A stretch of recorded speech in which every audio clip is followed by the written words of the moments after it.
Après la fièvre de la Coupe du Monde de foot, le Brésil connaît celle de l'élection présidentielle. Le premier tour a lieu dimanche. Bonjour Nicolas Barret. Bonjour Thomas. La présidente sortante Dilma Rousseff se représente, mais alors le suspense est complet sur sa réélection ou pas. Oui, alors qu'en principe, il ne devrait pas y avoir de suspense, parce que d'abord, son parti est au pouvoir depuis 12 ans, donc ça commence à faire long. C'est le parti de Lula. Ensuite, il y a eu beaucoup de corruption. Beaucoup de dirigeants de ce parti sont d'ailleurs en prison. Elle-même a été soupçonnée de corruption.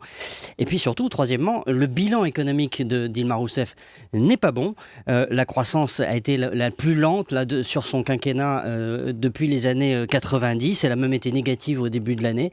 L'inflation dérape, grignote le pouvoir d'achat des gens. Donc, c'est vraiment pas un très bon bilan. Mais alors, comment se fait-il que le Brésil, qui était un champion parmi les pays émergents, d'un coup, boum, alors, le coup de mou comme ça. C'est à la fois la faute des autres et la sienne. La faute des autres parce que... C'est toujours la faute des autres. Hein, oui, ça, mais ralentissement de la Chine, baisse des cours des matières premières, etc. Et le Brésil en exporte beaucoup. Mais c'est surtout beaucoup de sa faute. C'est un pays qui a perdu en compétitivité. On parle de coût Brésil, c'est-à-dire pour bien montrer justement à quel point ce pays a perdu en efficacité économique. La gauche brésilienne au pouvoir a beaucoup distribué de pouvoir d'achat, a incité les banques nationalisées à prêter à des conditions favorables, ce qui n'est jamais très bon à long terme. Alors cette politique a été évidemment populaire, mais aujourd'hui c'est un pays, un Brésil cigale, si vous voulez, qui a une croissance presque autour de zéro. Elle est de 0,7 prévue cette année. Bon, 0,5 l'année prochaine peut-être un peu plus. Alors que d'autres pays voisins, le Mexique, le Chili, le Pérou, etc., ont fait des réformes, ont eu une autre politique et aujourd'hui sont en pleine reprise.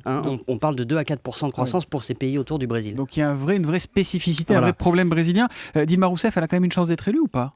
Oui, aujourd'hui, elle est en tête dans les sondages, donc elle a une vraie chance d'être élue. Elle est en face, elle est opposée à des candidats de gauche, enfin surtout une candidate qui est gauche et écologiste.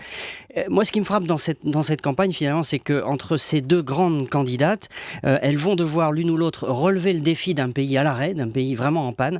Or, aucune n'a vraiment dit comment elle comptait s'y prendre. Et ça, c'est quand même une question pour un pays qui est la 7e économie mondiale. Dis donc, on se croirait un peu chez nous, non ? L'édito éco de Nicolas Barret, directeur de la rédaction des Échos, c'est tous les matins à 8h10 sur Europe 1. Merci à demain, Nicolas.